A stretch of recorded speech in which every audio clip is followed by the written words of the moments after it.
Sejam muito bem-vindos! Eu sou Carla Dantas e a partir de agora iniciaremos a leitura do livro Eu, Meu Pavio Curto e Deus, de Lisa Bevere. Mas antes de começar a nossa leitura, considere ser um inscrito em nosso canal. Assim você nos ajuda a levar a literatura para mais pessoas. Obrigada e vamos ao livro!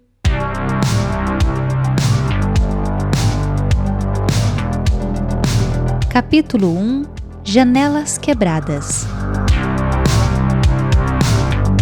O ano era 1988 e John e eu estávamos bem no meio de uma discussão acalorada. A propósito, tão acalorada que eu tinha parado de falar.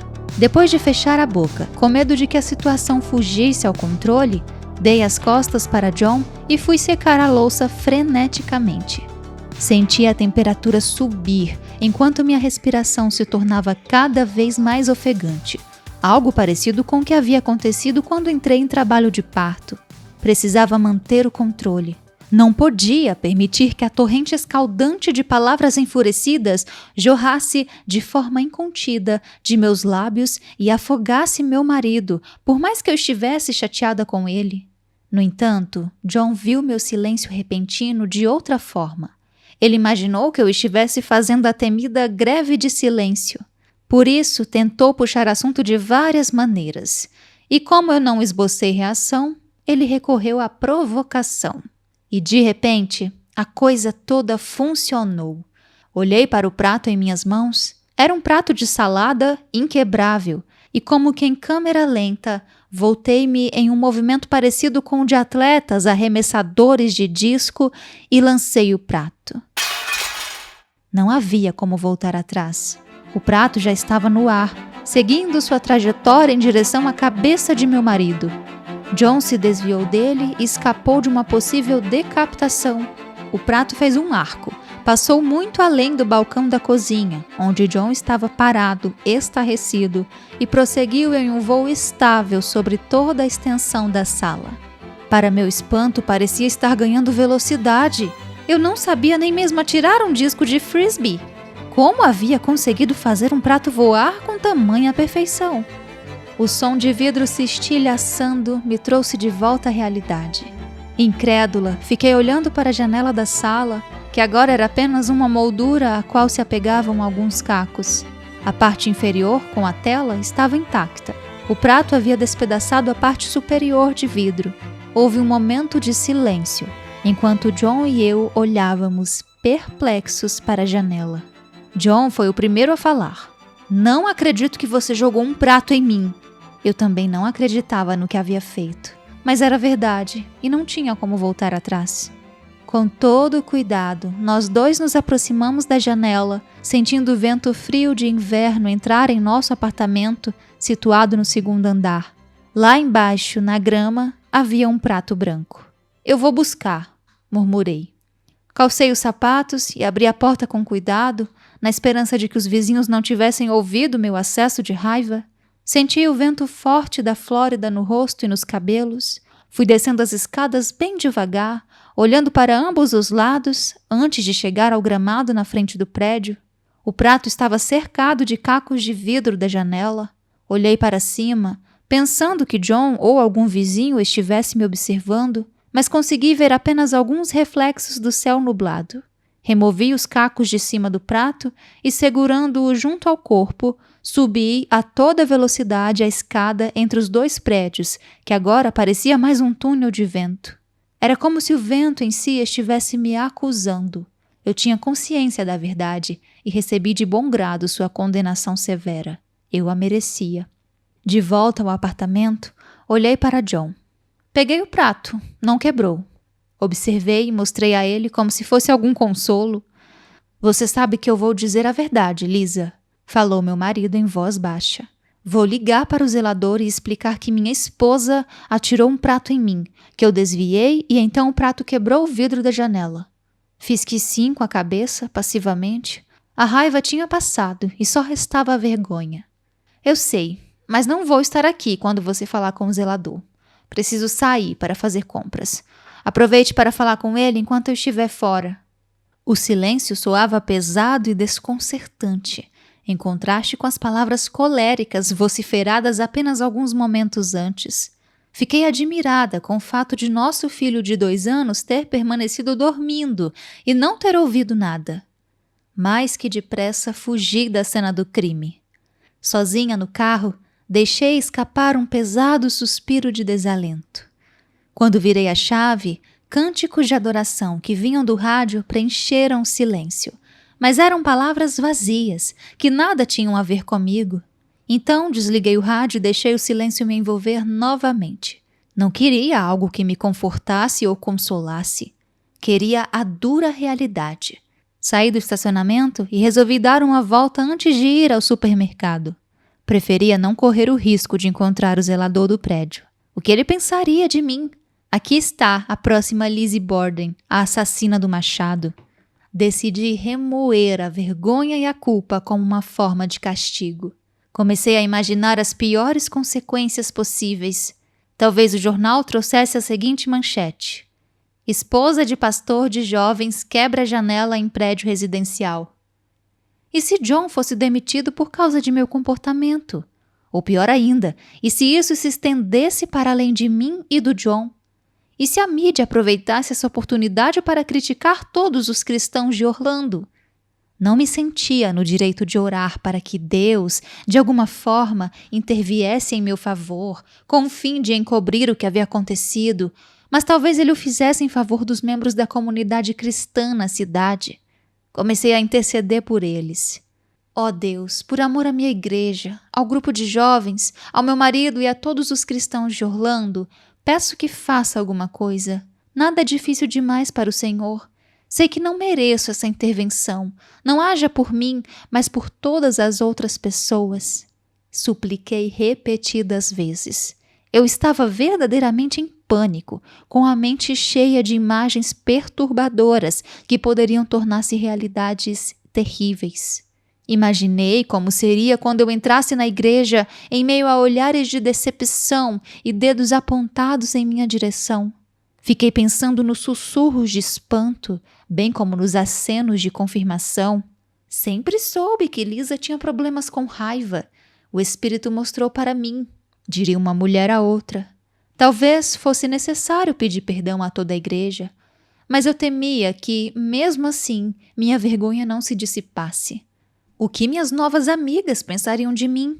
Com certeza não falariam mais comigo. Imaginei os maridos delas advertindo-as, na privacidade de seus quartos, a manterem distância de mim. Afinal, a Bíblia diz que não devemos andar com pessoas que se enfurecem facilmente. Que dirá, então, como a esposa de pastor cheia de ira? Lágrimas quentes começaram a escorrer pelo meu rosto. Estacionei o carro e procurei me recompor antes de entrar no supermercado. Por certo, não havia como escapar daquilo que eu fizera. Meu marido não mentiria, e eu não queria que ele o fizesse. Talvez não fosse matéria de primeira página do Jornal de Orlando, mas alguns desdobramentos seriam inevitáveis. Conformei-me com isso e reconheci que merecia sofrer as consequências.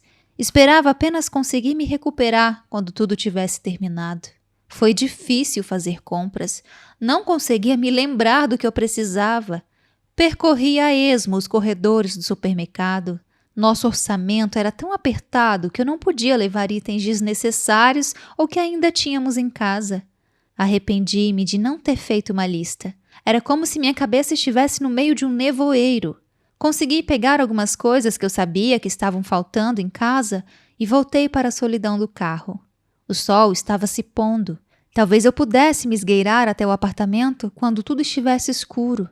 Peguei o caminho de volta para casa e, ao chegar, passei um longo tempo no carro, observando se havia algum movimento em nosso prédio. Eram quase 6 da tarde e eu me dei conta de que o zelador provavelmente já havia encerrado o expediente. Peguei as sacolas de compras e subi as escadas. Bati à porta, vi que não estava trancada e entrei. De imediato, vi o pedaço de plástico que cobria o buraco da janela. Movia-se para frente e para trás com o vento, como se estivesse respirando. Procurei John, temendo o que ele poderia contar, mas ainda assim me sentia pronta para ouvir. O que ele disse? Perguntei um tanto hesitante. Das duas uma. Ou Deus ama muito você, ou você deve ter orado para valer, respondeu John, mas com uma expressão séria. Mas o que aconteceu? Insisti. Como avisei a você, eu estava decidido a contar a verdade sobre o que tinha acontecido, observou John. Mas foi muito estranho. Quando o zelador chegou, Edison o recebeu na porta. O rapaz foi até o sofá e o afastou da janela. Perguntou o que havia acontecido e, depois, se curvou e levantou a mão.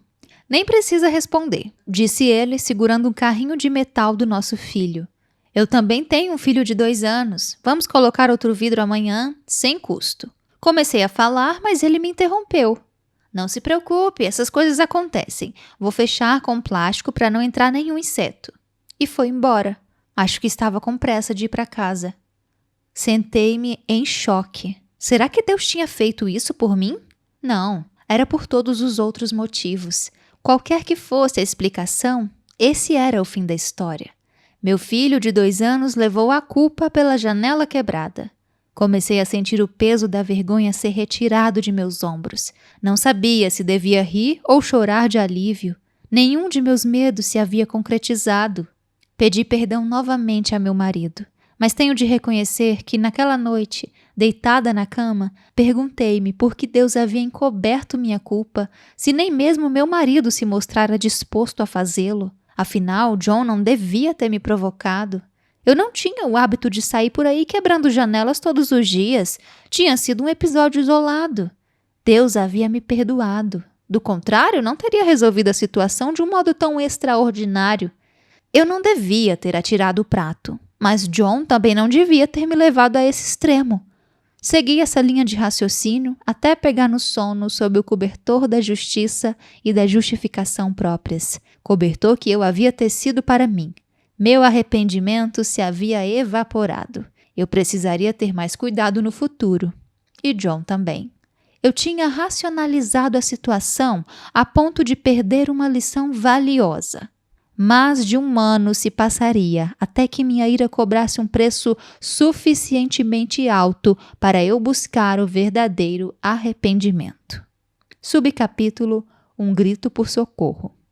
Talvez você nunca tenha, literalmente, estilhaçado o vidro de uma janela. No entanto, deixou um rastro de sonhos e de relacionamentos despedaçados. O simples fato de você ter este livro em mãos significa que está em busca de equilíbrio. Você deseja ter uma vida fervorosa, mas também piedosa. Talvez você não dê vazão à sua fúria, talvez até mesmo a reprima. Ainda assim, ela é fonte de destruição. Nesse caso, de autodestruição. Talvez todas as janelas de sua casa lhe pareçam estilhaçadas. Tijolos de raiva foram atirados e ventos gélidos sopraram e apagaram seu fervor e sua esperança. Tenho fé de que você pode encontrar a cura. A ira em si não é errada, mas a raiva e a fúria a intensificam até ela se tornar destrutiva. É na sombra e na vergonha da destruição que clamamos por socorro. Peço a Deus que, de algum modo, você aprenda com meus erros e cresça em seus relacionamentos. Primeiro com Deus e depois com as outras pessoas. Pai Celestial, eu me dirijo ao Senhor no precioso nome de Jesus. Restaure as janelas despedaçadas da minha vida. Tenho mais interesse na verdade do que nas aparências. Eu quero que a luz de sua palavra brilhe em meu coração e me sonde. Quero a verdade no mais profundo de meu ser. Quero viver livre de culpa e vergonha. Senhor, instrua-me em seus caminhos para que eu ande neles. Derrame seu amor que cobre os pecados. Dê-me o poder de sua graça para que eu me sujeite às verdades que me libertarão e permitirão que o Senhor seja glorificado em todas as áreas de minha vida. You are Jesus, and I love to sing your name. Capítulo 2: Quando você ficar irada, não peque. A primeira parte de Efésios 4:26 não traz nada de desafiador. Fiquem irados. A maioria de nós não tem dificuldade de ficar irada. Acontece sem aviso. Alguém nos corta no trânsito Exclamamos algo sem pensar e não temos mais como apagar nossas palavras. Falaremos mais a esse respeito adiante. A princípio, esse versículo parece contraditório. É evidente que nos dá permissão para sentirmos ira. Fiquem irados. Não há nem mesmo uma condição, como se for absolutamente necessário que fiquem irados, então tudo bem. É apenas uma constatação. Fiquem irados. O versículo parece validar a experiência de ira e garantir que haverá momentos em que ficaremos irados, mas também diz que nessas horas não devemos pecar. Subcapítulo: A ira como emoção. Deus nos dá a permissão para nos irarmos. Ele conhece a capacidade inata do ser humano de se irar e a compreende. É uma emoção e ele a conhece. Podemos observá-la tanto no choro frustrado do bebê recém-nascido, como no clamor do patriota por justiça. É ouvida e reconhecida nas lágrimas de pais aflitos com a morte de um filho e no tremor silencioso de um avô enlutado. A ira é uma emoção humana tão válida quanto a alegria, a tristeza, a fé e o medo. Fiquem irados. Não é errado sentirmos ira. Até mesmo Deus fica irado. Aliás, isso acontece com frequência. Ele se zangou repetidas vezes com seu povo escolhido.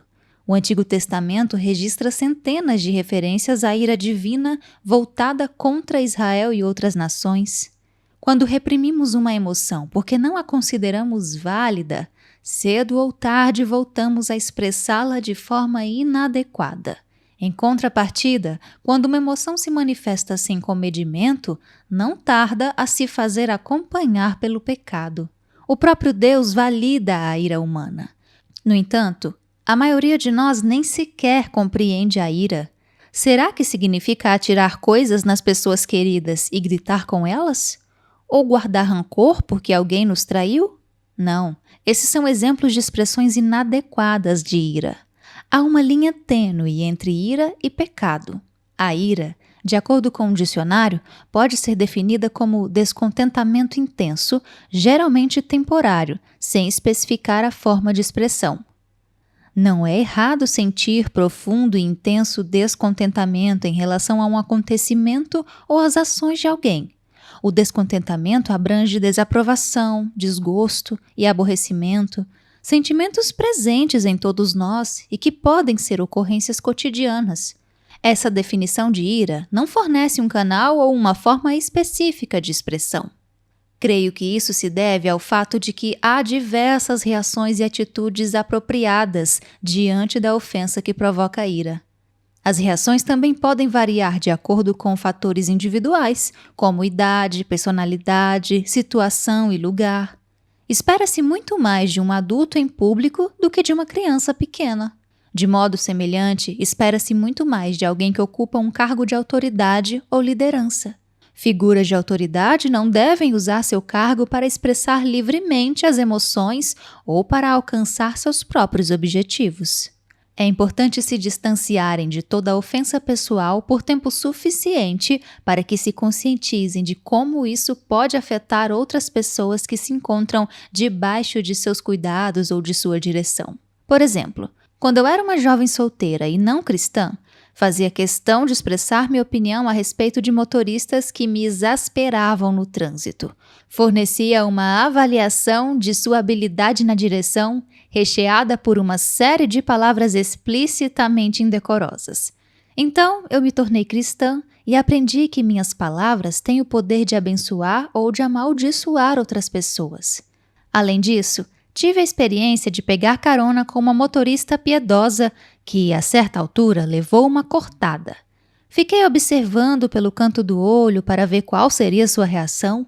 Ela não soltou nenhum palavrão, nem mesmo franziu a testa. Em vez disso, sorriu gentilmente e, com um gesto, esboçou um convite para que o outro motorista a cortasse novamente. Voltou-se para mim e comentou: "É melhor lançar uma semente de bondade." Procurei de imediato imitar seu comportamento. Quer dizer, pelo menos parei de usar palavrões e gritar pela janela aberta. Ainda rangia os dentes e dizia algo como: "Vamos, querida, não estou com todo o tempo do mundo. Que tal sair da frente? Não vai machucar você." Eu também tinha o hábito de buzinar de forma instrutiva, por preocupação com a segurança alheia, claro. Então, casei-me e tive filhos. Não me sentia mais à vontade para dizer coisas às pessoas que não podiam me ouvir de dentro de seus carros, especialmente quando eu via meus lindos filhos fazerem o mesmo.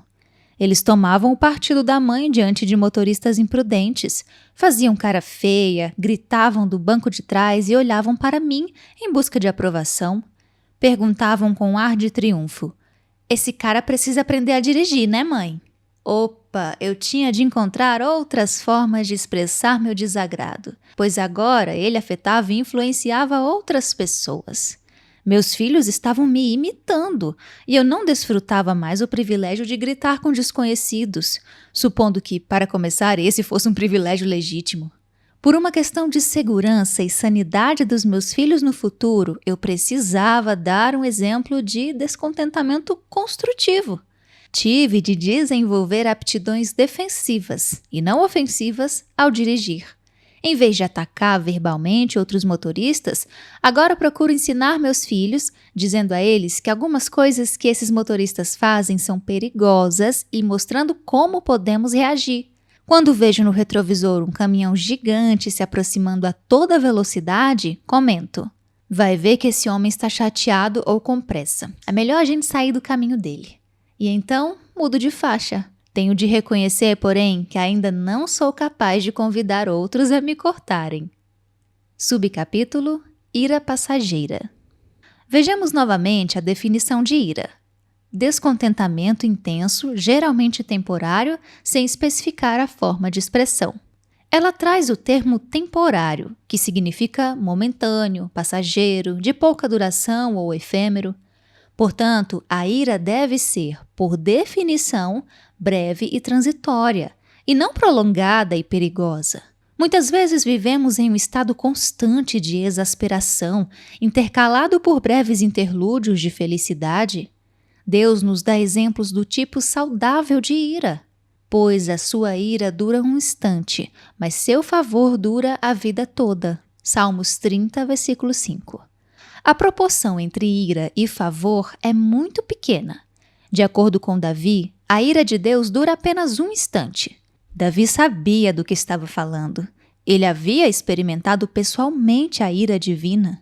Ele perdeu seu filho quando a ira do Senhor se acendeu contra seus pecados secretos de adultério e homicídio. Davi poderia ter ficado amargurado com Deus, considerando que a ira divina duraria a vida toda enquanto seu favor é momentâneo. Acaso a espada não tinha estado continuamente sobre sua casa? Mas, ao contrário, Davi vislumbrou o caráter e a natureza de Deus, e por meio de seu arrependimento, apegou-se à bondade e à misericórdia divinas. Deus, em sua ira, pode temporariamente esconder seu rosto, mas ele o faz por decisão própria e não por rejeição. Ele compreende nossa necessidade de voltar os olhos em outra direção ou nos afastar da fonte de descontentamento a fim de evitar uma expressão destrutiva de ira. Não nos afastamos de outros para castigá-los, distanciamo-nos para que as brasas de nossa ira arrefeçam e a razão possa voltar a governar nosso coração. Deus disse a Israel: "Vão para a terra onde manam leite e mel, mas eu não irei com vocês, pois vocês são um povo obstinado, e eu poderia destruí-los no caminho." Êxodo 33, versículo 3. E, por um breve instante eu a abandonei, mas com profunda compaixão a trarei de volta. Isaías 54, versículo 7. Ele nos deixa ou nos dá as costas apenas por um breve instante, e em seguida volta para nos tomar nos braços com grandes e incontáveis misericórdias. Devemos dar as costas para a situação por um instante, a fim de poder separar a pessoa de suas ações, palavras ou comportamentos. A ira piedosa não rejeita a pessoa, rejeita a transgressão e, com boa e pura consciência, busca um momento de solidão, a fim de separar uma coisa da outra. Tenho inúmeros exemplos de ocasiões em que Deus, em sua graça, fez isso por mim. Há momentos em que a sua mão pesa sobre mim e eu sei que eu estou experimentando seu descontentamento com minha postura. Quando a situação se torna insuportável, arrependo-me com sinceridade e peço seu perdão. O peso desaparece e meu coração é preenchido com seu amor e com suas promessas quando me sinto indigna dessas dádivas. Sei que mereço julgamento, mas em vez disso, Deus concede misericórdia. Ele me traz para junto de si com imensas e bondosas misericórdias e me diz: você ainda é minha, eu ainda a amo. Sei que você quer agir corretamente. Creio que você mudará. Eu perdoo e esqueço. Deus quer me dar a convicção de que ainda sou sua filha e de que Ele não me rejeitou, embora minhas ações, palavras ou comportamentos não sejam aceitáveis a Ele. Vale a pena observar novamente. Quando nos iramos, nossa primeira reação deve ser dar as costas, mental ou fisicamente, para a situação por um instante, a fim de poder separar a transgressão do transgressor. A boa e velha regra de contar até 10 é válida, mas com frequência não é tempo suficiente. Uma vez que nos retiramos temporariamente do conflito, temos de perguntar: o que está me aborrecendo? O que está realmente acontecendo em meu íntimo? Preciso separar algum tempo para responder a essas perguntas? Isso nos remete à segunda parte do versículo de Efésios com o qual começamos este capítulo. Fiquem irados e não pequem. Não deixem que o sol se ponha sobre a ira de vocês. Efésios 4, 26. A ideia de que a ira é passageira também corresponde à admoestação de Deus, que em outra versão diz: apaziguem a sua ira antes que o sol se ponha. Não se trata de um problema com a escuridão. Todas nós já ficamos chateadas depois do pôr do sol porque continuamos acordadas por longas horas na madrugada. Creio que o pôr do sol se refere ao fim do dia ou ao término de um período apropriado. Quando a ira excede o estágio passageiro ou transitório, avança rumo ao patamar destrutivo da raiva pecaminosa. Tempo e ira estão interligados. Quanto mais tempo uma ofensa permanece sem solução, mais arraigada se torna. O coração se transforma em uma estufa para a raiz da amargura. No capítulo seguinte, abordaremos os perigos de nos deitarmos com nossa ofensa. Pai Celestial, eu me dirijo ao Senhor em nome de Jesus. Que a sua palavra seja luz para meus pés e lâmpada para meu caminho. Mostre-me a vereda dos justos para que eu possa andar de modo agradável ao Senhor. Ensina-me a não pecar quando eu me irar. Capítulo 3 – Dormindo com o inimigo. Quando John e eu éramos recém-casados, discutíamos com frequência. A maioria desses embates verbais ocorria em algum momento depois do jantar, mas antes de irmos para a cama. Em geral, depois de uma dessas discussões acaloradas, eu não me via pronta nem disposta a me acalmar, perdoar e esquecer antes de dormir. Como você talvez já tenha observado, eu tinha um pequeno problema para lidar com a raiva e o perdão. Fazia greve de silêncio, intercalada por pesados suspiros. Depois me atirava na cama e virava as costas para John. Mas eu me posicionava tão perto da beirada de nossa cama queen size que meus joelhos ficavam para fora. Queria ter certeza de que nenhuma parte de meu corpo encostaria nele. Depois de alguns minutos de silêncio mortal, em que eu me ajeitava exageradamente, John costumava dizer: deixa disso, Lisa, vamos orar. Eu posso orar sozinha, muito obrigada. Bufava eu em resposta sem me voltar para ele. Seguia-se mais um tempo de silêncio no qual eu fingia estar dormindo. Às vezes, John também permanecia deitado, em silêncio. Outras vezes ele saía do quarto e depois voltava para resmungar e se revirar na cama. Então, de repente, ele saltava da cama como um super-herói, acendia as luzes e arrancava o edredom de cima de mim. Não vamos deixar o sol se pôr sobre a nossa ira, anunciava ele com autoridade.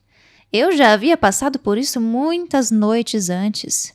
O sol já se pôs, devolva as cobertas. E eu puxava o edredom da mão dele. Não, retrucava John, nós precisamos orar. Então, entrávamos em um cabo de guerra com o edredom. Por fim, John me vencia pela exaustão e eu orava de má vontade e com o coração endurecido. Algo do tipo: perdoo meu marido como um ato de fé, pois quero que ele pare de me atormentar e me deixe dormir.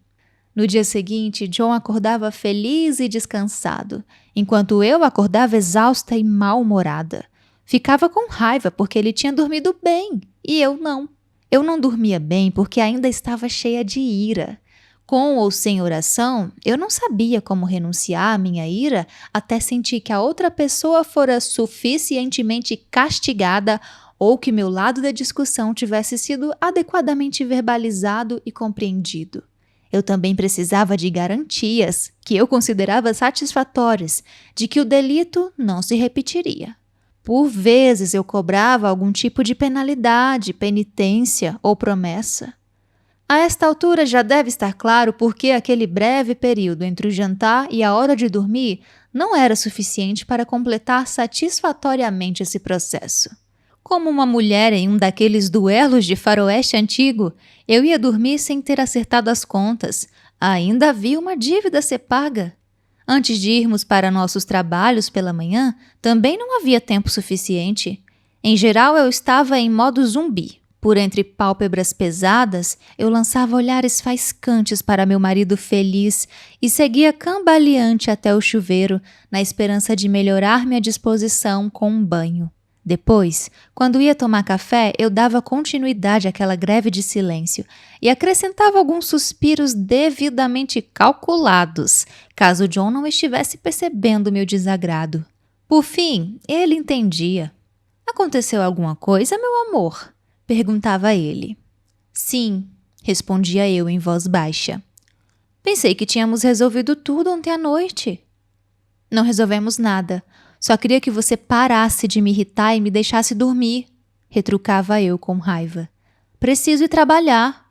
Batendo o pé com uma determinação renovada, eu subi as escadas. Retomaríamos a discussão depois do trabalho.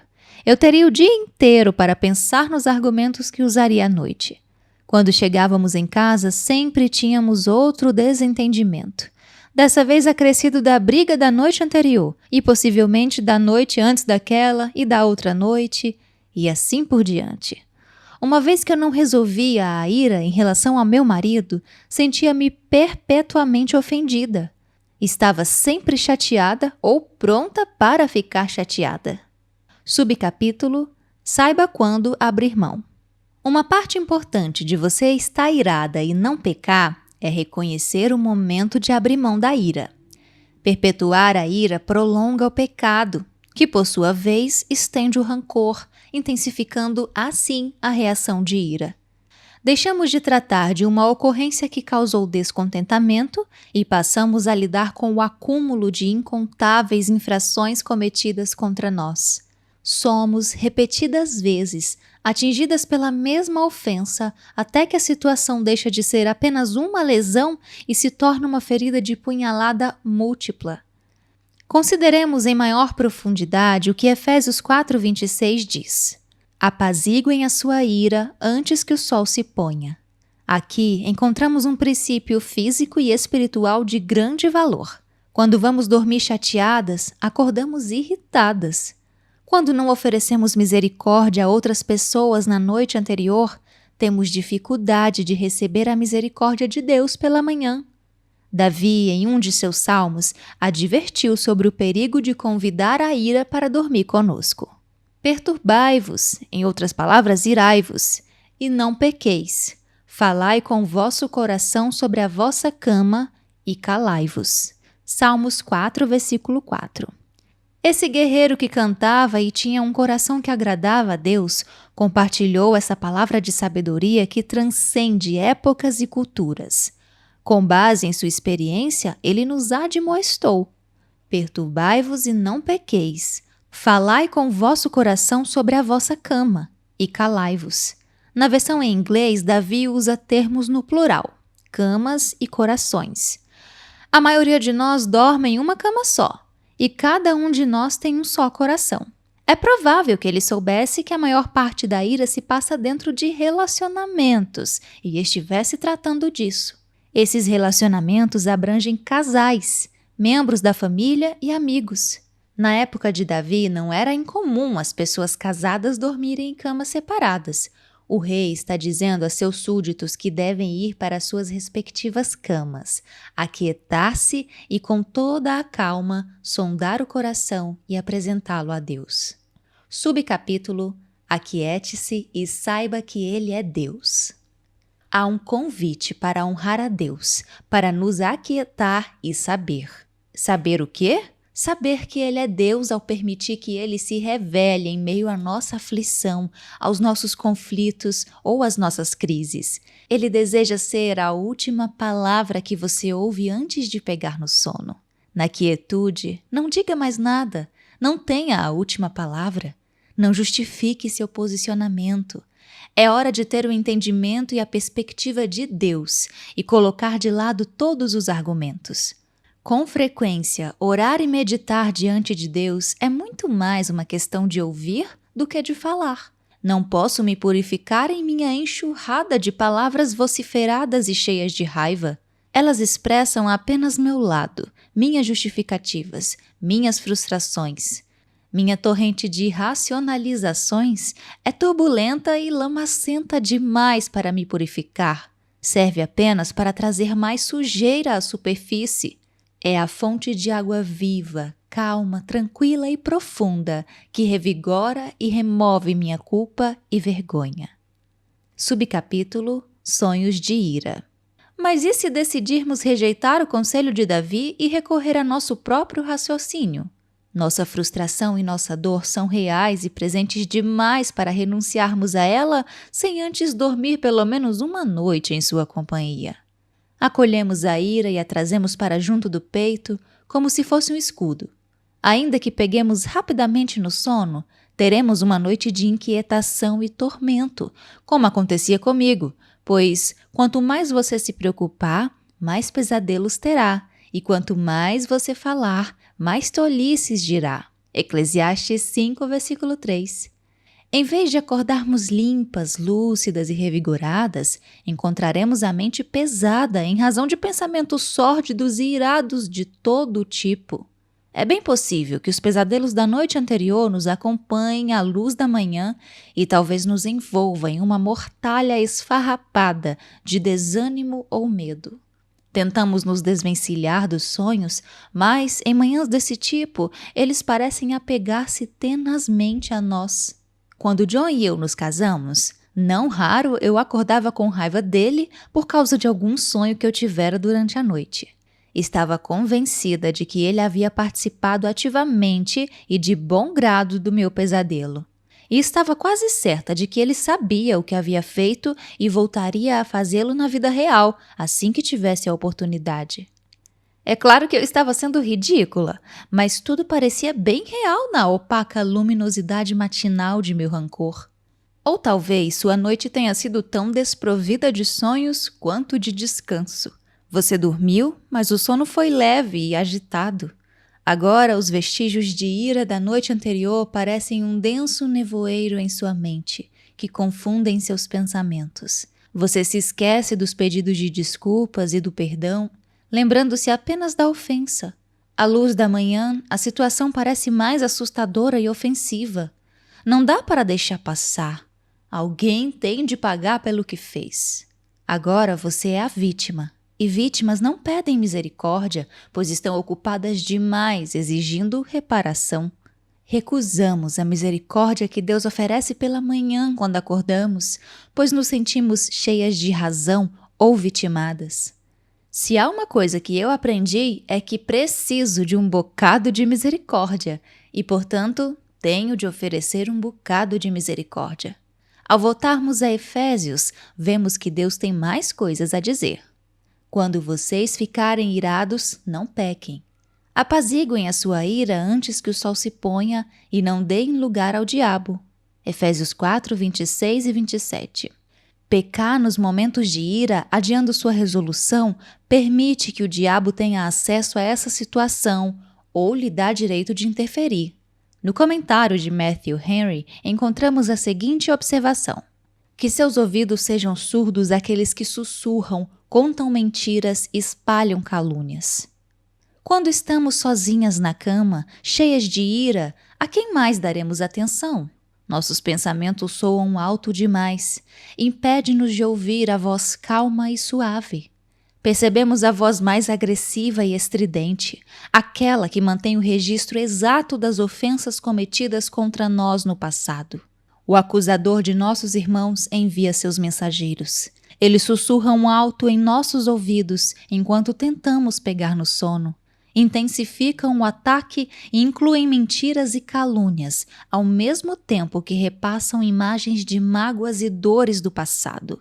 Em seguida, projetam possibilidades futuras de conflito e, quando acordamos, sentimos-nos exaustas, aborrecidas e profundamente ofendidas.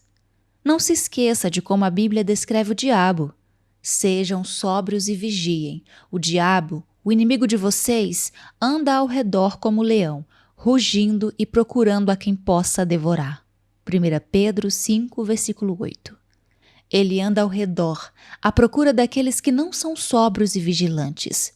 Sóbrio é o oposto de embriagado. Uma pessoa embriagada muitas vezes não tem consciência do que está acontecendo à sua volta.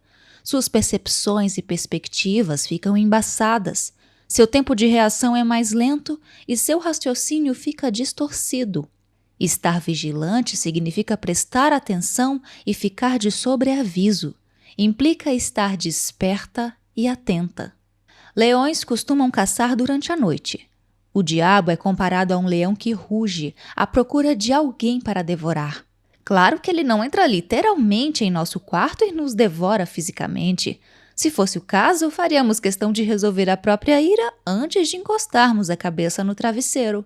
Não, ele nos consome de outras maneiras mais sutis, maneiras que, embora sejam menos evidentes, não são menos perigosas para nós. Ele devora nossa alegria, nosso descanso, nossa força, bem como nossa saúde, nossos relacionamentos e nossos pensamentos. No lugar do silêncio tranquilo, ele incute o ruído contínuo de acusações. O temor sereno e reverente do Senhor é sobrepujado pelo medo que nos atormenta e nos tortura. Creio que Deus usou a persistência de um leão faminto e o terror que ele causa para ilustrar a determinação e a persistência com que Satanás nos busca. Ele fareja a ofensa e ira não resolvida da mesma forma que um leão sente o cheiro do sangue de sua presa. Subcapítulo: Durma na luz. Talvez jamais compreendamos plenamente aqui na Terra quão importante é obedecer às advertências de Deus. Aqueles que têm obediência semelhante à de uma criança, que não recorrem a longas justificativas, recebem mais autoridade espiritual do que os eruditos que escolhem apoiar-se no próprio entendimento. A obediência protege, mas a sabedoria humana é loucura para Deus. Em comparação com a sabedoria de Deus, a nossa tem a aparência de mera insensatez. Eu moro no Colorado, e se um guarda florestal batesse à porta da minha casa e avisasse que um urso selvagem esfomeado está solto em nossa vizinhança, eu não apenas daria ouvido às palavras do guarda, também lhe pediria para sugerir algumas precauções úteis. Se ele dissesse: "É importante dormir com as luzes acesas esta noite", eu seguiria sua instrução, embora sempre prefira dormir no escuro, e eu continuaria a dormir com as luzes acesas enquanto o urso não fosse capturado ou morto. Deus deseja que durmamos na luz de sua verdade, quer a compreendamos plenamente ou não. Se somos advertidas de modo tão sucinto a ser sóbrias, vigilantes, atentas e autocontroladas, é sábio darmos ouvidos a essa advertência. Aprendi essa lição do modo mais difícil. Eu imaginava que fosse mais sábia e que conseguisse dormir mesmo quando estivesse com raiva. Não foi algo que começou quando me casei. Já estava presente em minha infância e na juventude. Eu tinha o hábito de ficar deitada na cama meditando sobre a ofensa. Pensava em vingança e em minha ideia de justiça. Não era cristã e, portanto, no curso de minhas amarguradas reflexões, eu não refletia sobre a sabedoria de Deus e sua instrução. Permitia que o modo de pensar do mundo ditasse minhas atitudes e reações. Estudos comprovam que a maioria de nós desenvolve a reação de ira no início da infância. Os padrões são definidos por meio de reforço positivo ou negativo. Aprendemos a fazer o que funciona ou o que leva outras pessoas a nos dar atenção e repetimos esse comportamento com tanta frequência que ele se torna hábito. Algumas de vocês talvez tenham tomado a perigosa decisão de ir para a cama com raiva por ignorância, como eu fazia quando criança. Outras talvez conheçam a verdade, mas escolhem sua própria sabedoria.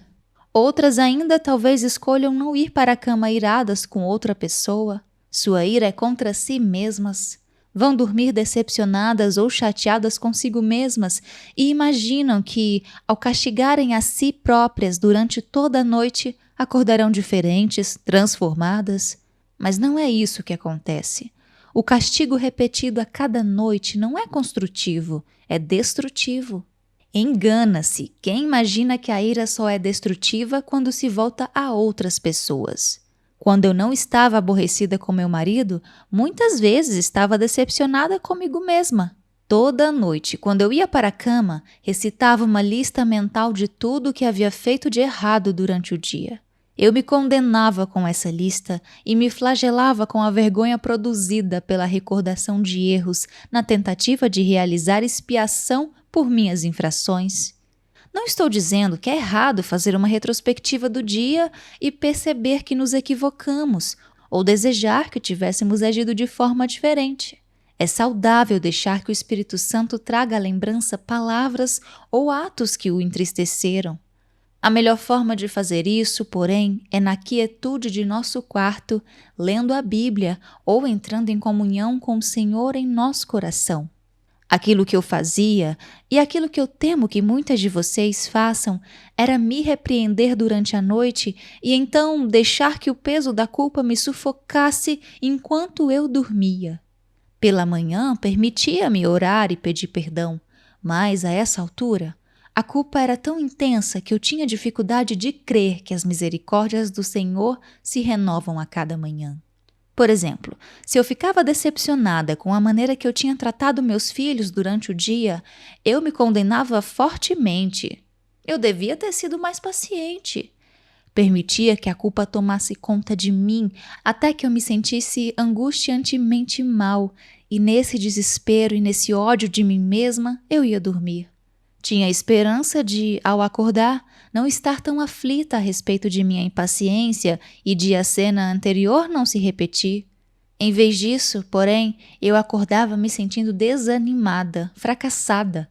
O peso desses sentimentos era tão grande que parecia insuportável, tornando os desafios do dia ainda mais difíceis. Eu criava as condições ideais para voltar a fracassar. Então, descobri que o ódio e a raiva de mim mesma são destrutivos. Encher-nos de culpa não transforma nossos relacionamentos nem nosso ser interior. Jesus sabia que a culpa por nossos pecados e falhas era pesada demais para nós e, portanto, ele a tomou sobre si.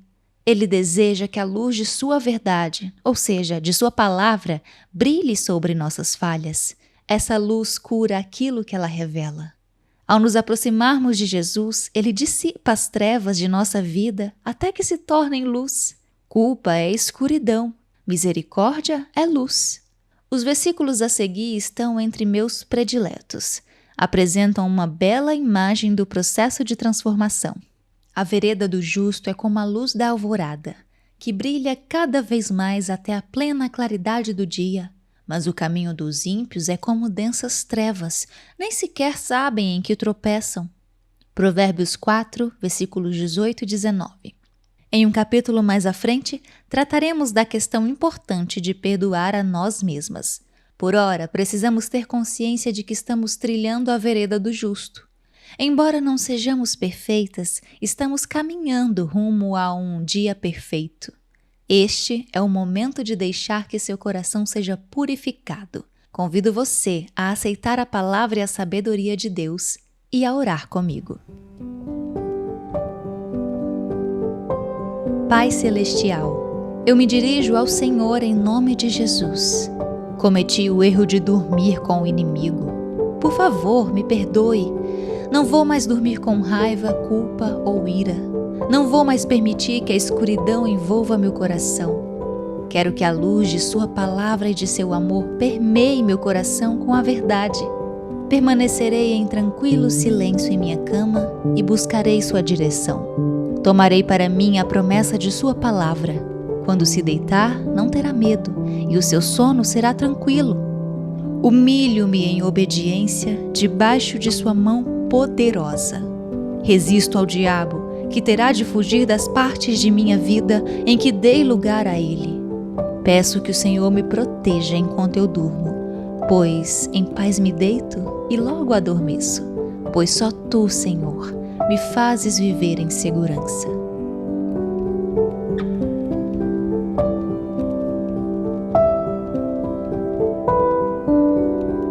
Capítulo 4. Preparar, apontar, fogo. Essas palavras transmitem uma imagem vívida que ajuda a ilustrar o círculo vicioso da ira, a progressão da ira ao pecado. Depois de ouvir preparar, apontar, fogo, é impossível não visualizar o que isso representa. Vemos alguém, talvez desprevenido ou relaxado, colocar-se de imediato em atenção e de prontidão. A postura se torna firme e as mãos pairam sobre a arma de defesa. Em seguida, vemos a pessoa levantar a arma e buscar atentamente o alvo, fazendo ajustes precisos e observando mentalmente a distância e a posição da vítima. Com a mira ajustada, restam apenas a decisão de atirar e o ato simples de apertar o gatilho ou soltar a flecha. Por fim, há uma pausa e observamos a reação do alvo. A meu ver, essa sequência de palavras retrata, com bastante precisão e clareza, não apenas o ato de atirar, mas também a progressão da ira ao pecado, ou, mais exatamente, a progressão da ira, à raiva e à fúria. Subcapítulo: Estado de prontidão. No livro de Neil Clark Warren, Make Anger Your Ally, Faça da ira sua aliada, a ira é descrita como algo completamente natural, perfeitamente legítimo. É a ocorrência interior que nos prepara para lidar com experiências que causam mágoa, frustração e medo. E a ira é simplesmente um estado de prontidão física. Em seguida, ele explica: quando estamos irados, estamos preparados para agir. A ira, em sua forma mais autêntica, é a capacidade de agir ou a prontidão física para fazê-lo. Claro que não há nada de errado em estar de prontidão ou em ter a disposição e a capacidade de agir ou, no caso de nosso exemplo, atirar. Ainda não houve dano algum. Estamos apenas nos preparando para o que pode acontecer. A arma não foi erguida. Temos apenas uma percepção mais intensa de que talvez isso se faça necessário. Preparar é quando a adrenalina começa a circular pela corrente sanguínea e leva sangue para nossos músculos, os quais então se retesam em resposta. Até mesmo nossa respiração se torna mais acelerada com vistas a suprir um possível aumento de demanda por ar e o ritmo de nosso coração acelera. Encontramo-nos em estado de irritação estimulada. Aqueles que estão à nossa volta talvez não percebam que nossa prontidão se elevou. Não ouvem o sargento interior que grita a ordem "preparar", embora ela tenha ressoado em todas as células de nosso sistema nervoso. Há um inimigo lá fora. Estejam atentos. Preparem-se para atacar ou ser atacados. Avaliamos nossa reação conforme a intensidade de nossos sentimentos. Quão aborrecidos estamos? Quão racionais? Será que as emoções dominaram a razão? As forças emocionais e físicas da raiva nos colocaram em prontidão para algo e nós estamos preparadas. Mas exatamente para quê? Devemos lutar ou fugir? Ok, agora vamos dar uma pausa para o café e para você aproveitar e me contar o que está achando da leitura. Deixa aqui nos comentários. E aproveite também para se inscrever e ativar as notificações do canal, viu? Obrigada! E vamos retornar à leitura. De repente ouvimos a segunda ordem: apontar! Percebemos que, ao obedecer a ordem, revelaremos nossa arma. Caso alguém ainda não tivesse certeza de que estamos aborrecidas, agora isso se torna evidente. Levantamos a arma e a apontamos para o alvo. Ajustamos a mira. Mas até onde iremos? Talvez se trate apenas de identificar quem nos ofendeu, tornando desnecessária qualquer outra ação. Estamos prontas para um confronto. Estamos armadas e somos potencialmente perigosas. Apontar não significa necessariamente tomar a decisão de atirar. Quer uma arma seja disparada ou não, uma vez que a apontamos para alguém, toda a dinâmica imediata do relacionamento muda. A ira continua a avançar na direção da fúria e, a essa altura, tomamos a decisão de atirar. Um elemento de desespero e medo foi introduzido nessa equação. É uma questão de destruir ou de ser destruídas. Portanto, definimos a pessoa ou pessoas como alvo e a colocamos na mira. Mas onde devemos acertar? Queremos feri-la temporariamente ou talvez incapacitá-la, a fim de que ande mancando para o resto da vida? Ou será necessário tirá-la completamente de cena? Nesse caso, temos de voltar a mira para um órgão vital, como o coração. Em nosso estado de agitação, é possível tomar essa decisão de modo seguro? Não temos opção, somos impelidas pela percepção de urgência. Agora temos a certeza de que precisamos acertar na cabeça ou no coração. Miramos com cuidado e exatidão e esperamos pelo sinal. Fogo! Apertamos o gatilho e sentimos o rebote da arma. Por um instante fechamos os olhos para não ver a imagem que nos espera, mas logo os abrimos. Temos, bem diante de nós, uma devastação sangrenta. É algo muito mais real e horrível do que imaginávamos possível. Ficamos chocadas com a destruição e começamos a questionar a ordem do sargento instrutor, que, agora, se encontra estranhamente silencioso. O que testemunhamos? Assistimos à reação natural de ira que se intensificou até alcançar o perigoso estágio final de fúria. Esse exemplo ilustra a linha divisória entre ira construtiva e fúria destrutiva. A ira corresponde à prontidão emocional e física. A raiva é quando pegamos a arma e a fúria quando tomamos a decisão incontida de usá-la com o propósito de destruição. Subcapítulo Armas de Raiva. Com grande frequência, vivenciamos a situação de preparar, apontar fogo sem que existam armas físicas envolvidas. Nossas armas são menos tangíveis e assumem a forma de palavras, pensamentos ou ações. Talvez agora mesmo algumas de vocês tenham em mente imagens de uma ocasião em que dispararam uma arma desse tipo. É possível que outras se recordem de levantar os olhos e descobrir que estavam na mira de alguém. É importante considerarmos alguns exemplos detalhados e práticos de raiva e fúria, pois, muitas vezes, uma parte significativa daquilo que chamamos ira, na verdade, consiste nos estágios progressivos de raiva e fúria. Lembra-se da história, no primeiro capítulo, quando atirei o prato em John? Enquanto eu lavava a louça, minha tensão emocional foi me conduzindo ao estágio de prontidão da ira. Eu sabia que estava agitada e que estava tendo dificuldade para manter o autocontrole. Foi então que veio a última gota. Permiti que uma palavra ou frase de meu marido me empurrasse para além da ira até o âmbito da raiva. Identifiquei meu marido como alvo. A essa altura ainda poderia ter me refreado, mas escolhi deixar que a raiva e a fúria corressem soltas e liberei minhas emoções com força total ao atirar o prato. Agora vejamos um exemplo de preparar, apontar fogo nas Escrituras. É a famosa narrativa de Caim e de seu irmão Abel. Embora você conheça essa passagem, peço que a leia novamente, como se fosse a primeira vez. Passado algum tempo, Caim trouxe do fruto da terra uma oferta ao Senhor. Abel, por sua vez, trouxe as partes gordas das primeiras crias do seu rebanho. O Senhor aceitou com agrado Abel e sua oferta, mas não aceitou Caim e sua oferta. Gênesis 4, versículos de 3 a 5. Surge um problema. Deus aceitou com agrado tanto Abel como sua oferta, mas negou seu favor a Caim e sua oferta. Imagine as fortes emoções despertadas por essa situação. Caim tinha a expectativa de que seus esforços seriam recompensados pelo Deus Santo.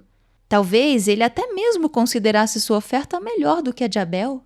Afinal, Caim havia trabalhado por um longo tempo, enquanto Abel havia simplesmente abatido uma ovelha em um único dia. Caim ficou estarrecido com o que se passou. Ele sabia que Deus era Deus e não queria reconhecer que ele próprio talvez tivesse feito algo de errado. A culpa devia ser de Abel. De algum modo, Abel havia tirado a bênção da vida de Caim. Portanto, Caim ficou extremamente aborrecido e se viu em pleno estado de prontidão. Por quê? Por isso, Caim se enfureceu e seu rosto se transtornou. O Senhor disse a Caim: "Por que você está furioso? Por que se transtornou o seu rosto? Se você fizer o bem, não será aceito?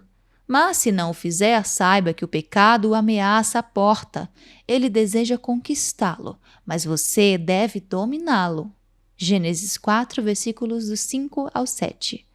Deus fará as mesmas perguntas para nós. Por quê? O que provocou emoções tão intensas naquele momento? Qual é verdadeiramente o problema? Deus estava ciente da ira de Caim e lhe fez uma pergunta importante. Por quê? Deus já sabia que Caim estava aborrecido, mas queria que Caim se conscientizasse desse fato. Se Caim se tivesse dado o trabalho de responder a essa pergunta com sinceridade, a tragédia que se seguiu poderia ter sido evitada. No entanto, Caim não tratou em nenhum momento do verdadeiro motivo pelo qual ele estava aborrecido. É sempre mais fácil nos voltarmos contra as outras pessoas do que encarar a verdade. Então, diante do silêncio de Caim, Deus tomou a iniciativa e lhe disse a verdade, mostrando-lhe onde estava o verdadeiro problema.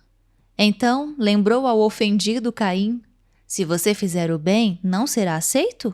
Garantiu a Caim que a prática do bem traria a aceitação e em seguida advertiu: "Mas se não o fizer, saiba que o pecado o ameaça à porta. Ele deseja conquistá-lo, mas você deve dominá-lo." Caim se encontrava em estado de prontidão. Estava irado e, embora não houvesse colocado Abel em sua mira, cogitava fazê-lo. Deus sabia disso e advertiu, de modo incisivo, que Caim podia escolher dominar seu pecado ou, em outras palavras, refrear a raiva crescente. Em vez de escolher esse caminho, Caim esperou uma oportunidade para se vingar. Mirou sua arma em Abel e se pôs a aguardar o momento oportuno. Disse, porém, Caim a seu irmão Abel: "Vamos para o campo." Quando estavam lá, Caim atacou seu irmão Abel e o matou. Gênesis 4, versículo 8. Talvez Caim tenha pedido a ajuda de Abel, ou o tenha convidado a ver o restante de sua colheita. Desde o início, porém, o objetivo de Caim era matar Abel. Ele não deu ouvidos à advertência de Deus, preferindo entregar-se ao pecado ao permitir que ele o conquistasse. Então o Senhor perguntou a Caim: "Onde está seu irmão Abel?" Respondeu ele: "Não sei, sou eu o responsável por meu irmão?" Disse o Senhor: "O que foi que você fez? Escute, da terra o sangue do seu irmão está clamando." Gênesis 4, versículos 9 e 10. Caim sabia muito bem onde estava seu irmão.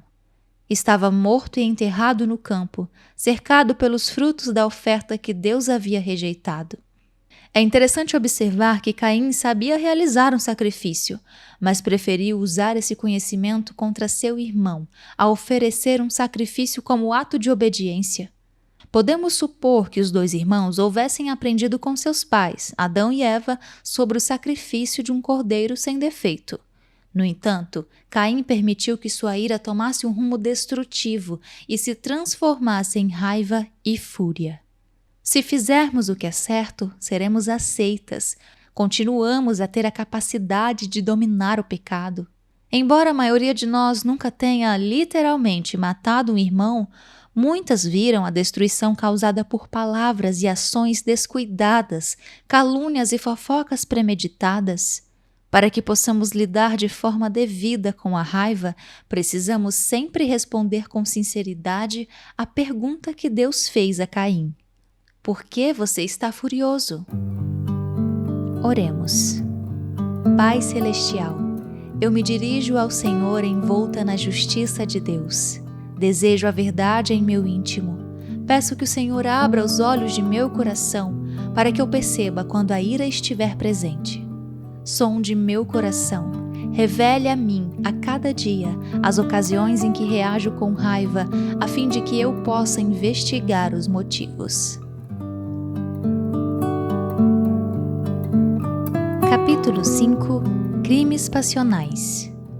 Era uma manhã idílica. Minha querida amiga Cris, acompanhada de seus filhos, viera fazer uma rápida visita e nós havíamos desfrutado alguns momentos de sossego, tomando café saborizado e adoçado com sorvete na varanda de casa.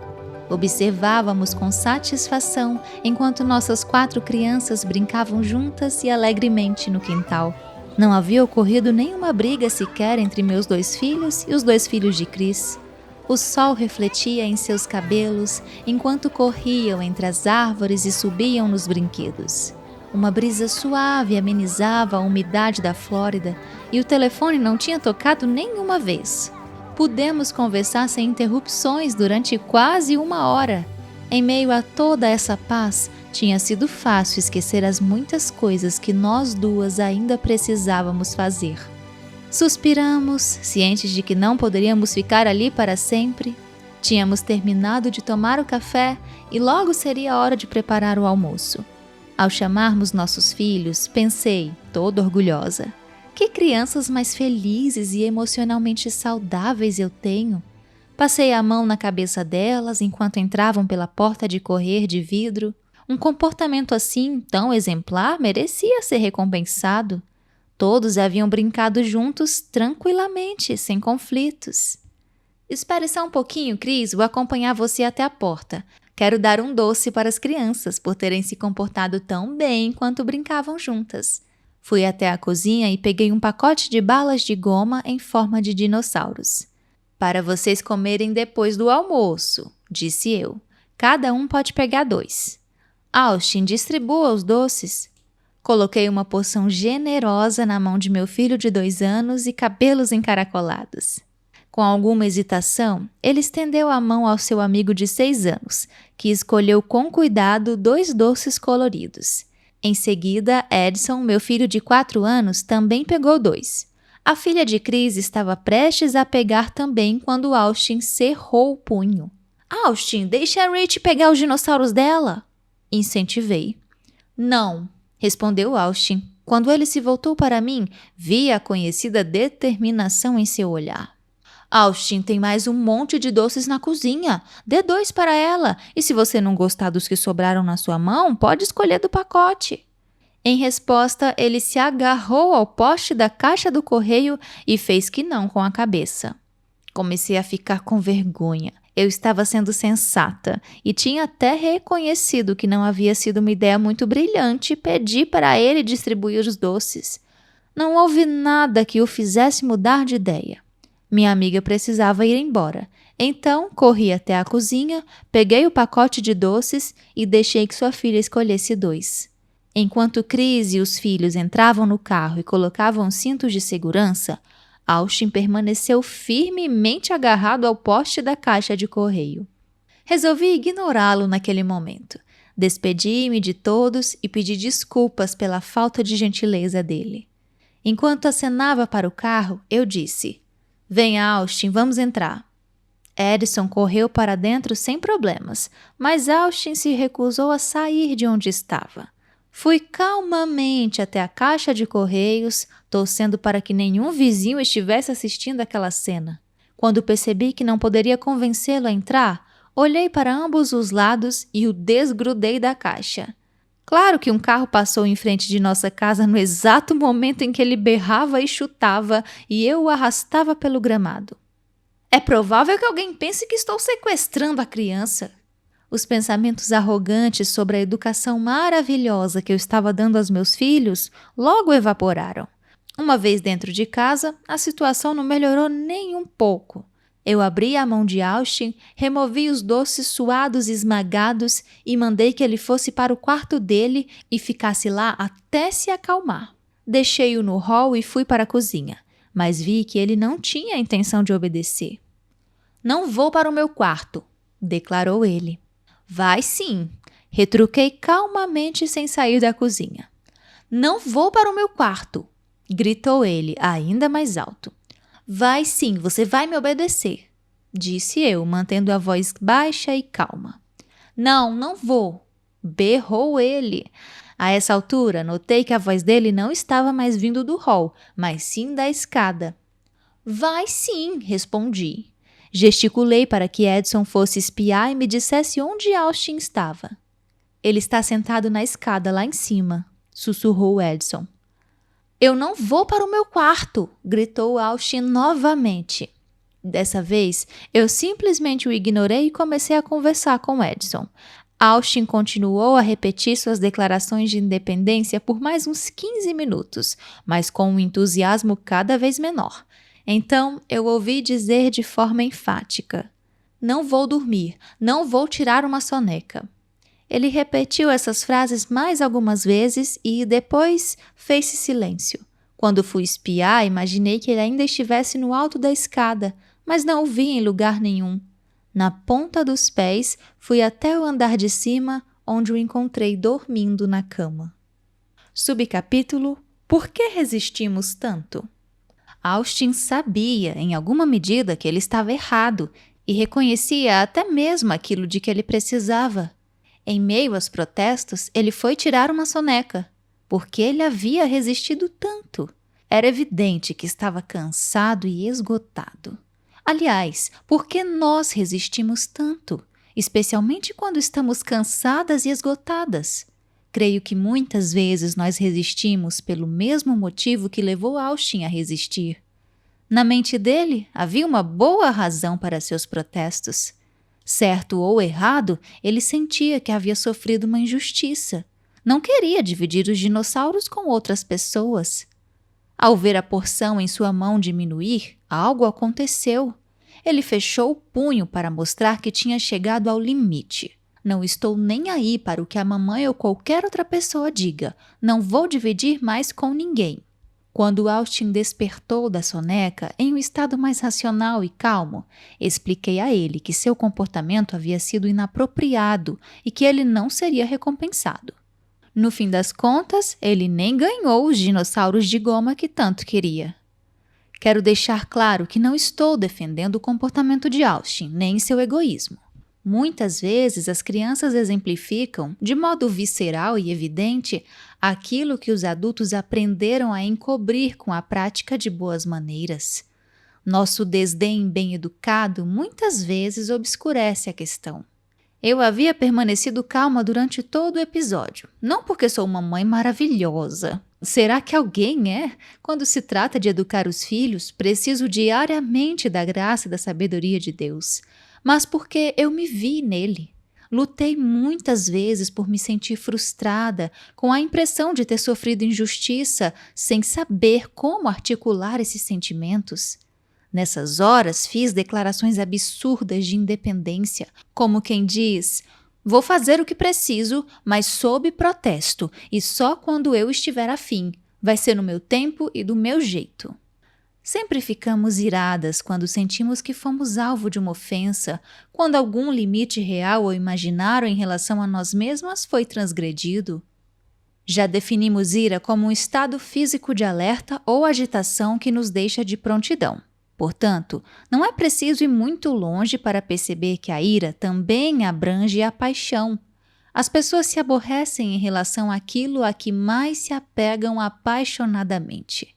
Por exemplo, é possível que outros passem dos limites em algumas áreas e eu não fique aborrecida com essa transgressão. Essas áreas variaram e mudaram à medida que fui amadurecendo e meu contexto de vida e meus referenciais também mudaram. Subcapítulo: A paixão da ira. Quando eu estava no ensino médio, não havia nada que eu temesse mais do que ser alvo de piada por causa de minha prótese ocular. Lembro-me de um incidente específico no qual reagi com um ataque de fúria. O time de futebol americano da escola estava jogando, e alguns amigos e eu estávamos tentando chegar aos nossos lugares na arquibancada lotada. Eu detestava esse tipo de situação, pois sabia que estava incomodando outras pessoas e não gostava que voltassem a atenção para mim. Eu era a última pessoa dessa procissão rumo aos nossos lugares e, enquanto passava por espectadores irritados, ia pedindo licença e me desculpando. Quando cheguei a um sujeito grandalhão e nada gentil, ele disse: "Sem problemas, caolha." De imediato, senti meu rosto ruborizar. Parei e me voltei para o garoto. "Do que você me chamou?" Perguntei, desafiando-o a dizer na minha cara o que tinha dito pelas costas. Ele me olhou fixamente e repetiu: "Caolha." Meio segundo depois, sem eu ter consciência do que havia feito, o conteúdo do meu copo de refrigerante estava no rosto dele. Olhei para meus amigos, mas eles já estavam sentados, perdidos em um mar de adolescentes. Trêmula de raiva e medo, passei pela multidão surpresa em direção ao meu lugar. Não me lembro do que o grandalhão disse. É claro que todos ali perto tinham visto o que eu havia feito, mas não tinham ouvido as palavras dele. Encontrei meus amigos e me sentei. Não demorou muito para alguém me avisar que o garoto pretendia me dar uma surra depois do jogo. Eu estava com raiva demais para me importar com isso. Respondi à ameaça dele com um comentário ignorante do tipo: "Não tô nem aí, não tenho medo dele." Mas era mentira. Eu estava em pânico. Só desgrudei de meus amigos quando me certifiquei de que me encontrava em segurança, perto do carro dos meus pais. Na semana seguinte, eu não queria nem pensar em voltar para a escola. Estava certa de que, de um jeito ou de outro, o garoto iria me encontrar e me matar. Para minha surpresa, ele nunca mais me incomodou, mas eu vivia com medo de que alguma outra pessoa usasse um dos vários apelidos que eu tinha recebido. E meu medo não era infundado. Meus sentimentos em relação a meu olho eram intensos. Quando alguém me chamava de Ciclope, meu mundo virava de cabeça para baixo. Eu queria sair da escola e me esconder em meu quarto, mas isso foi mais de 20 anos atrás. Hoje sou casada e me sinto segura e amada em meus relacionamentos com meu marido e os amigos. Aprendi que a aparência não é o referencial de minha identidade, graças a Deus. Meus horizontes se expandiram grandemente desde o ensino médio. Não sou mais definida nem limitada por minhas experiências na escola. Tornei-me cristã e aprendi a enxergar para além de mim mesma. Sou uma mulher adulta com 4 filhos. Não ligo nem um pouco para apelidos que alguém possa inventar a meu respeito, mas não lido bem com situações em que as pessoas ofendem meus filhos. Eles são a nova área da minha vida que desperta paixão. Em geral, minha reação inicial consiste em interferir e proteger meus filhos da possibilidade de sofrimento. A ira com a forma que eles são tratados não desencadeia dor pessoal, mas sim uma reação intensa e protetora que fica entre a de uma mãe ursa e a de uma mãe normal. Tenho consciência de que a paixão que tenho nessa área talvez seja excessiva e sempre tento me distanciar um pouco e avaliar se minha proteção é realmente necessária. Afinal, tenho 4 filhos meninos que não se abalam com tanta facilidade quanto eu costumava me abalar. Voltemos ao incidente na arquibancada. Na época, pareceu-me impossível não jogar refrigerante no garoto. Era impensável deixar passar ou ignorar seu comentário. Para mim era uma questão de vida ou morte. Se o garoto tivesse me agredido fisicamente, eu teria lutado com todas as minhas forças e não teria nem mesmo sonhado em pedir desculpas por ter jogado refrigerante no rosto dele. Eu era uma descrente ignorante de cabeça quente. Mas onde foi parar essa paixão? Será que por não estar mais presente em mim, eu não reagiria hoje da mesma forma a um acontecimento desse tipo? Não, ainda nutro sentimentos apaixonados, mas essa questão deixou de ser importante para mim. Deixou de ser uma ofensa. E isso não significa, porém, que eu não dê valor a opiniões em outras áreas da minha vida. E é bem possível que essas áreas mudem ao longo dos próximos 20 anos. Proponho que ampliemos nossa definição de ira. Trata-se de um estado elevado de prontidão física e emocional para defender algo a respeito do qual temos sentimentos apaixonados, e em geral temos sentimentos apaixonados a respeito de coisas que são importantes para nós. Portanto, não costumamos nos irar em relação a fatos triviais, a menos que estejam ligados em maior escala àquilo que é importante para nós. Consideremos agora a paixão. Muitas vezes, nossa cultura confina a paixão à sexualidade, mas ela abrange uma gama muito maior de sentimentos e se evidencia em um indivíduo muito antes do despertar do desejo sexual.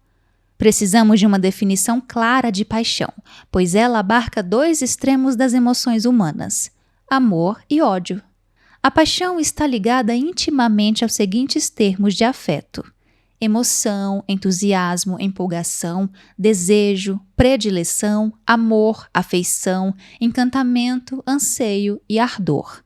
Também é associada a termos igualmente fortes de alienação e distanciamento: fogo, rompante, fúria, cólera, raiva, indignação, violência, ressentimento, veemência e furor. Tendo em mente as ideias acima associadas à paixão, examinemos o seguinte versículo: Feliz é o homem que persevera na provação, porque depois de aprovado, receberá a coroa da vida que Deus prometeu aos que o amam. Tiago 1, versículo 2. Temos aqui a promessa e a admoestação que antecedem a advertência. Creio que caminham junto com a advertência que Caim recebeu. A promessa é de bênção para aqueles que escolhem o caminho da vida. Evidentemente, Caim não perseverou ao ser provado e tentado. Em vez disso, matou seu irmão. Na sequência, lemos: Quando alguém for tentado, jamais deverá dizer: estou sendo tentado por Deus, pois Deus não pode ser tentado pelo mal, e a ninguém tenta. Cada um, porém, é tentado pela própria cobiça, sendo por esta arrastado e seduzido. Tiago 1, versículos 13 e 14. Subcapítulo: Desculpas e mais desculpas. Ninguém deve dizer que está sendo tentado por Deus. Creio que outra forma de expressar essa ideia seja: nem tente jogar a culpa em Deus. Talvez você se lembre da personagem Geraldine, protagonizada pelo comediante Flip Wilson, que sempre dizia: é culpa do diabo. Não creio que os cristãos chegariam a dizer: é culpa de Deus, ele me fez cometer adultério, ou ele me fez atirar naquele sujeito. Creio, porém, que haja outra forma de culparmos Deus inadvertidamente. Costumamos dizer: foi inevitável, ou não consegui me controlar. Contradizemos Deus, segundo o qual podemos fazer todas as coisas em Cristo, que nos fortalece, quando afirmamos que o pecado deseja nos conquistar e que não somos capazes de dominá-lo. Talvez não articulemos essas palavras com os lábios, mas as expressamos em nosso modo de viver. Subcapítulo: Não fique se remoendo. Então, esse desejo, tendo concebido, dá à luz o pecado, e o pecado, após ser consumado, gera a morte. Tiago 1, versículo 15. Quando permitimos que a cobiça ou as paixões povoem livremente nossos pensamentos, elas saem do ventre das coisas ocultas e silenciosas e vêm à luz como pecados tangíveis e presentes. Vemos um exemplo óbvio dessa realidade em um homem e uma mulher que têm desejo sexual um pelo outro. Eles contemplam mentalmente e com frequência imagens do objeto de desejo. Muito antes de haver contato físico, há um bocado de fantasia. E essa fantasia progride de pensamento passageiro durante o dia, o que a princípio pode até parecer uma violação, o que me fez pensar nele dessa maneira, para meditação à noite. Como seria receber sua atenção e seu afeto? Em pouco tempo, a linha divisória entre fantasia e realidade se torna indistinta. Pensar um no outro se transforma em desejar um ao outro. Começa uma atração emocional que depois se torna física. Não basta mais cada um fantasiar sozinho, é preciso haver contato. Será que ele sente o mesmo? Preciso saber. Talvez esse contato pareça ingênuo, como quem coloca apenas a ponta dos pés na água, mas avança a passos rápidos. As chamas do desejo foram alimentadas por pensamentos da pessoa desejosa, e agora ardem fora de controle, ameaçando queimá-la caso o desejo não seja satisfeito. Segue-se o contato físico e, de tão intenso, ambos se consomem no grande incêndio que eles mesmos produziram. O que vem depois é adultério ou fornicação, que em última análise produz morte. Morte de casamentos que resultam em divórcio, morte da liberdade que se transforma em escravidão das paixões, morte da pureza sexual, pois o leito conjugal foi profanado. A mesma coisa se aplica à ira. Alguém nos ofende e, a princípio, pensamos na ofensa apenas ocasionalmente. Imaginamos o que gostaríamos de dizer àquela pessoa se tivéssemos a oportunidade. Pensamos em outros que talvez precisem saber da ofensa que sofremos, talvez possam nos aconselhar. Quando se trata de alguém com quem nos relacionamos há algum tempo, recapitulamos as transgressões anteriores armazenadas na memória. A ofensa cresce e passa a ocupar mais espaço em nossos pensamentos. Exige atenção e, da próxima vez que vemos o indivíduo, não nos sentimos mais à vontade perto dele. Evitamos olhá-lo nos olhos e experimentamos a falsa sensação de superioridade ou de desagradável distanciamento. Nesse caso, estamos falando de ressentimento. Uma ofensa está crescendo no recôndito de nossa mente. Em pouco tempo, vamos nos dar conta de que nos tornamos ríspidas e impacientes com aquela pessoa. Ficamos aborrecidas até mesmo de ouvir outros a elogiarem. Subcapítulo: De raiva a ressentimento. Tem início o pecado. A ira deixou de ser um descontentamento passageiro e se transformou em um ressentimento duradouro. Progrediu de ira para raiva, e a raiva sempre busca uma forma de extravasar. Não pode ser guardada por muito tempo, pois causa desconforto. Agredimos verbalmente. Fazemos intrigas e espalhamos mentiras na tentativa de castigar quem nos ofendeu. A raiva busca punição ou vingança a todo custo. O ódio se insinua e logo vem a morte na forma de relacionamentos rompidos, confiança destruída e profundas raízes de amargura. A morte sempre representa a ausência de vida. O ódio escurece o coração ao impedir que entre a luz da vida. Quem odeia seu irmão é assassino. E vocês sabem que nenhum assassino tem vida eterna em si mesmo. 1 João, capítulo 3, versículo 15. Consideremos essa passagem das Escrituras. Primeiro, traz a palavra quem. Isso inclui todos. Não há uma exceção prevista em nota de rodapé com as seguintes palavras: isso exclui todos que foram realmente maltratados por seu irmão ou seus irmãos. Quando as Escrituras trazem quem, todo aquele ou todos, isso significa que o texto se aplica a cada um pessoalmente. Não temos a opção de dizer, mas você não entende o que eles fizeram. Quando Deus nos dá uma instrução plenamente abrangente como essa, ela não é apenas uma verdade a qual Ele deseja que nos sujeitemos, mas também uma verdade que Ele nos capacitará a pôr em prática. Deus diz que quem odeia seu irmão é assassino. Essas são palavras fortes. Eu não quero ser chamada de assassina. No entanto, posso dizer honestamente que houve ocasiões em minha caminhada cristã em que encontrei ódio nos cantos mais escuros de meu coração. Isso significa que estou eternamente condenada como transgressora ou até mesmo como assassina? Sim, se eu deixar que o ódio permaneça em meu íntimo e cresça. Não, se eu escolher outro caminho. Cada uma de nós experimentou a graça de Deus que nos capacita e sua misericórdia que cobre nossas transgressões. Nenhum pecado é tão sombrio ou tão hediondo que Ele não possa perdoar. Acaso Deus não perdoa assassinos? Então, por que Deus diz que o assassino não tem vida eterna em si mesmo?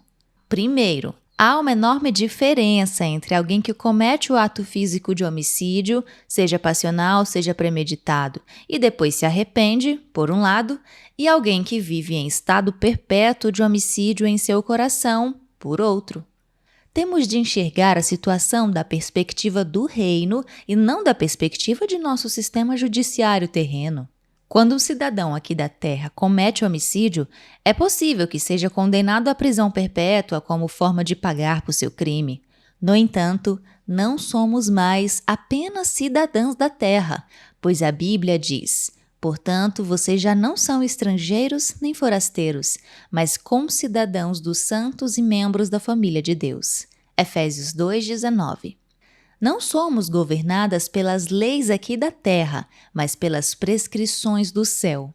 O céu não exerce o governo segundo regras ou normas exteriores inscritas em pedra, mas sim por um código secreto inscrito em nosso coração. Regras mortas e inertes registradas em pedra são para corações duros e mortos. A lei da liberdade não é para o coração de pedra, mas sim para o coração de carne.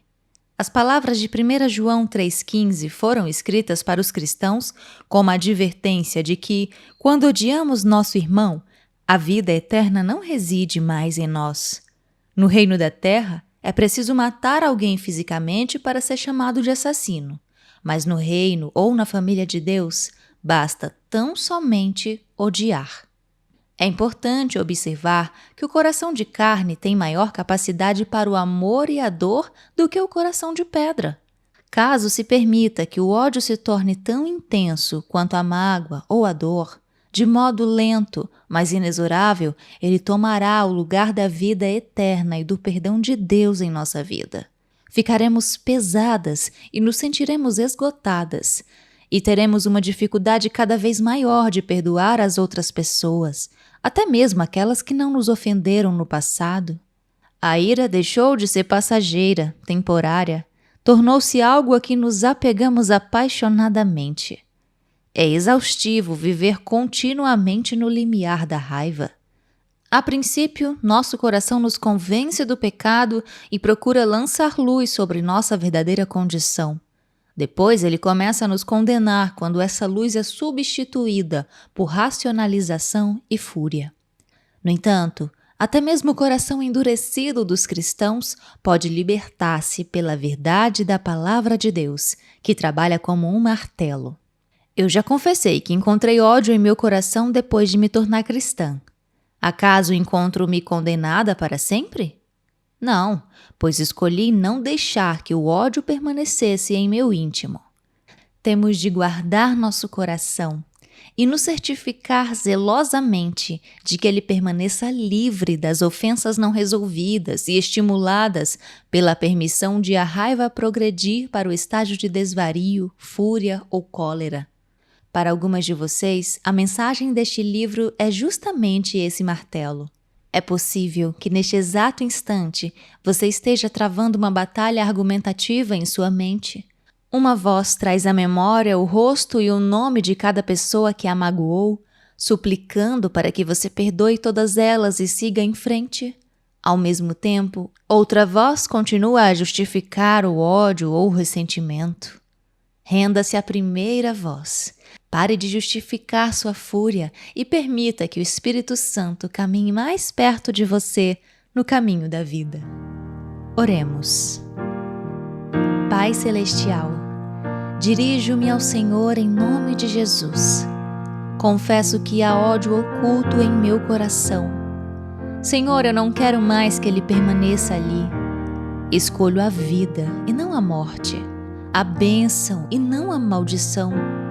Renuncio ao ódio e me arrependo dele com a mesma intensidade que eu renunciaria ao homicídio. Agradeço ao Senhor por abrir os olhos de meu coração e revelar a verdade. Ensine-me a não pecar quando me irar. I've searched myself, I've tried to figure out who I am and you. Retomaremos a leitura deste livro no próximo vídeo do canal. Não deixe de acompanhar e aproveite para se inscrever, deixar seu comentário e compartilhar com seus amigos. Obrigada!